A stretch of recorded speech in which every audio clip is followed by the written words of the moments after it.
Hurricane Harvey, which hit the U.S. in August of 2017, will go down in history as one of the costliest and most destructive hurricanes in U.S. history. In fact, it very well may go down as being even more devastating than Hurricane Katrina. What made Harvey so destructive was not its hurricane-force winds, but its rain. The storm stalled over Houston and the Texas coast for days, dumping over 4 feet of rain in some areas. This left entire towns flooded as water collected in lower elevations. Rivers topped their banks, dams were open, and levees failed. This flooding ruined thousands of houses, businesses, and yes, cars. Entire car dealership lots will find their entire inventory ruined by the high water. Hundreds of thousands of residents of the area have also had their cars ruined by the flood water. It's inevitable that these thousands of cars will flood onto the market. Excuse the insensitive pun.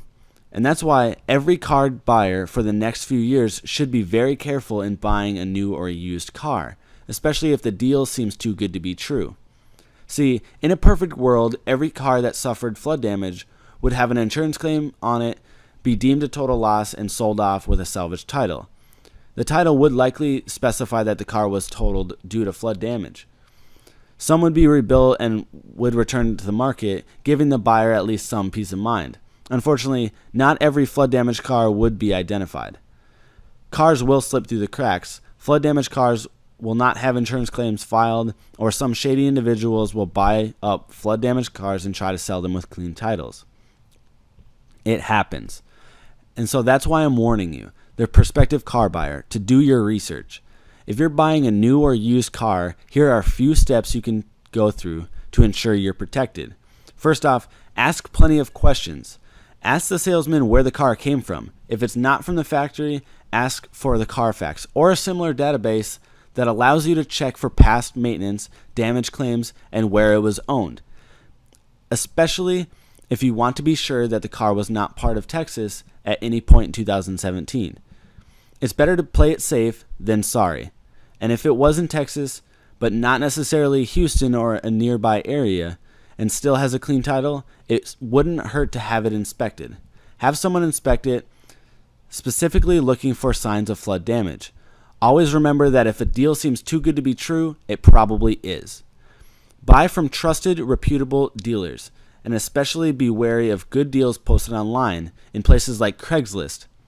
Finally, if a car does have a salvage title from flood damage or has been rebuilt after flood damage, that doesn't necessarily mean you should not buy it.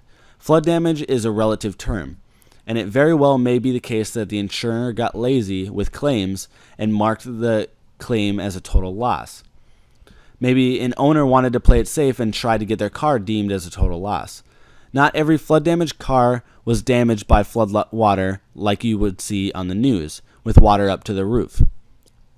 It may actually be a really good deal, but honestly, I suggest only buying a flood damaged car if you trust the person that restored it.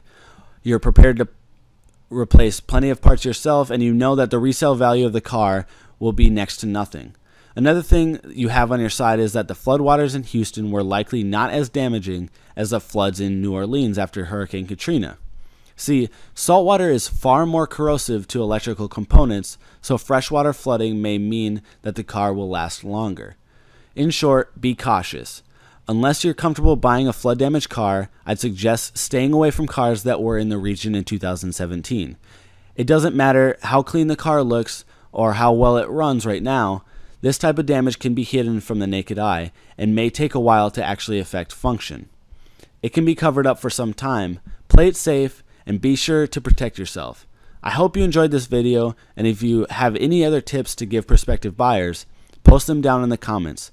And as always, thank you for watching.